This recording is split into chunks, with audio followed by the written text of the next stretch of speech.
এই গাছটি দিয়ে কি বশীকরণ করা যায়? নমস্কার, জ্যোতিষ তন্ত্রবাস্তু, আমি শ্রী তন্ময়।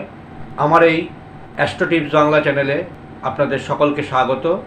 আজকে লাইক, শেয়ার, সাবস্ক্রাইবের কথা বলবো না, ওটা আপনারা করে নেবেন। অনেকেই এই গাছটিকে দেখে থাকবেন। গাছটির নাম লজ্জাবতী। তা এই গাছ দিয়ে কি কি কাজ হয় সেই সম্পর্কেই আজকের এই প্রতিবেদন। এই গাছের শেকড় কি কি কাজে লাগে সেটাও আজকের এই পর্বে জেনে নিন। এই লজ্জাবতী গাছ দু ধরনের হয়ে থাকে, লাল লজ্জাবতী এবং সাদা লজ্জাবতী। লাল লজ্জাবতী ফুলগুলি গোলাপি রঙের হয়, সাদা লজ্জাবতীর ফুলগুলি সাদা কালারের হয়। তন্ত্রে বিশেষ একটি গাছ। এছাড়াও অনেক ঔষধি গুণাগুণ এই গাছে রয়েছে। বশীকরণের প্রায় অনেক কাজেই এই লজ্জাপতিকে ব্যবহার করা হয়। মূলত সাদা লজ্জাপতিকেই তন্ত্রে বিশেষ প্রাধান্য দেওয়া হয়। এছাড়াও লাল লজ্জাপতিও এই কাজে ব্যবহার হয়ে থাকে। এই গাছে যেমন বশীকরণ হয়, তেমনি বিভিন্ন রোগের প্রতিকারও হয়ে থাকে। তো আগে যেটা বললাম, তন্ত্রে এই গাছের বিশেষ মাহাত্ম্য রয়েছে, বিশেষ কাজ রয়েছে, সেই বিষয়ে আলোকপাত করব। ভিডিওর শেষের দিকে একটি শক্তিশালী বশীকরণ প্রয়োগও দেব। এই গাছের শেকড়ের দিয়ে কিভাবে বশীকরণ করবেন, সঠিক নিয়মে যদি করতে পারেন অবশ্যই কাজ সফল হবে। তাই না টেনে সম্পূর্ণ ভিডিওটি দেখবেন। বাচ্চাদের হাওয়া বাতাস, নজর লাগা, এই সমস্ত ক্ষেত্রে এই সাদা লজ্জাপতির শেকড় এক কর কেটে বাচ্চার হাতে বা ধাতুর মাদুলিতে ভরে বাচ্চার গলায় বা হাতে যদি দেন, সেক্ষেত্রে কুনজর, নজর লাগা, হাওয়া বাতাস লাগা, এই ক্ষেত্রে রক্ষা পাওয়া যায়। আরেকটি টোটকার কথা বলছি। এই সাদা লজ্জাপতির শেকড় বেটে নিয়ে গোরচন মিশিয়ে যদি কপালে ফোঁটা দিয়ে বেরোন, এক্ষেত্রে কিন্তু সর্বজন বশীকরণ হয়, সর্বজনকে আকর্ষণ করতে পারবেন।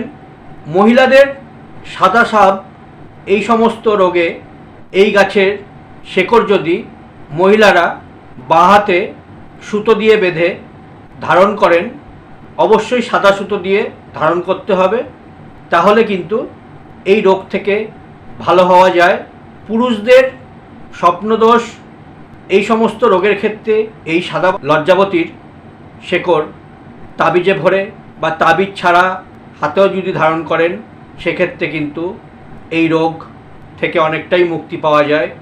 ছেলেদের গোপন রোগে এই লজ্জাপতির শেকড় এক কর নিয়ে তার সাথে কৃষ্ণ তুলসীর শেকড় এক কর নিয়ে দুটোকেই তাবিজে ভরে শনি মঙ্গলবারে যদি হাতে ধারণ করেন, তাহলে কিন্তু গুপ্তরোগ, শুক্রজনিত সমস্যায় অনেক ভালো রেজাল্ট পাবেন।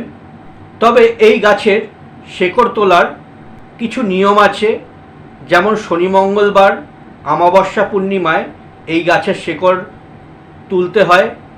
যেমন এক নিঃশ্বাসে গাছটিকে টেনে তুলতে হয়। এক্ষেত্রে আগের দিন গাছকে নিমন্ত্রণ করে আসবেন। ধূপ, দ্বীপ, জল দিয়ে, পান সুপারি দিয়ে গাছকে বলবেন যে আজ তোমাকে নিমন্ত্রণ করে যাচ্ছি, কাল তোমাকে নিতে আসব, আমার সঙ্গে তোমায় যেতে হবে আমার অমুক কার্যসিদ্ধির জন্য। অমুকের জায়গায় আপনার কি কারণে গাছটিকে নিয়ে যাচ্ছেন বা উত্তোলন করছেন সেটি উল্লেখ করে দেবেন। গাছ তোলারও একটি মন্ত্র রয়েছে, আজকের ভিডিওতে দিলাম না, অন্য একটি ভিডিওতে গাছ তোলার সম্পূর্ণ নিয়ম বলে দেব। আজকের যে মেন গুরুত্বপূর্ণ বশীকরণ প্রয়োগটি এখন দিতে চলেছি, অবশ্যই এই প্রয়োগটি আপনারা করুন এবং করে জানান যে আপনারা কিভাবে এর দ্বারা উপকার পেলেন। কি করতে হবে? গাছকে আগের দিন নিমন্ত্রণ করে আসবেন। পরের দিন সূর্য ওঠার আগে উলঙ্গ অবস্থায় এক নিঃশ্বাসে গাছটিকে তুলে ফেলবেন।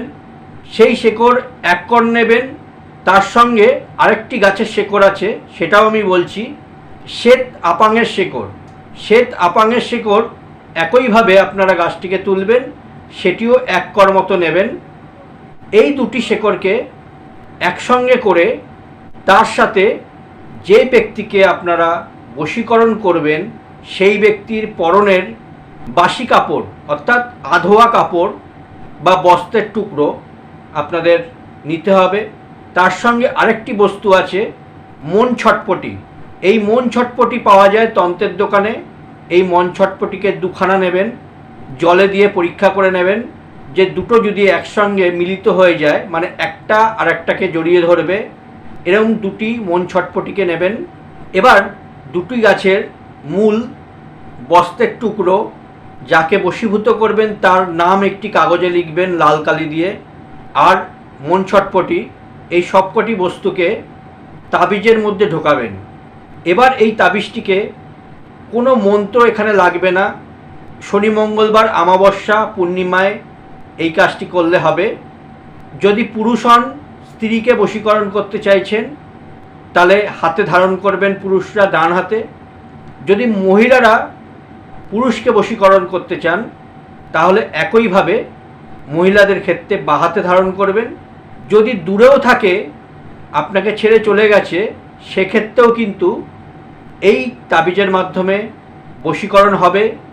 আর যদি একই সঙ্গে আপনারা সংসারে থাকছেন কিন্তু বনিবনা হচ্ছে না, সংসারে অশান্তি লেগে রয়েছে, এক্ষেত্রেও কিন্তু আপনারা এই প্রয়োগটি করে দেখতে পারেন।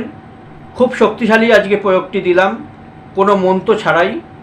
করে দেখুন, ভালো ফল কিন্তু এখান থেকে পাবেন। আজকে এটুকুই। পরবর্তীতে আবার একটি অনুষ্ঠানে আপনাদের সঙ্গে দেখা হবে।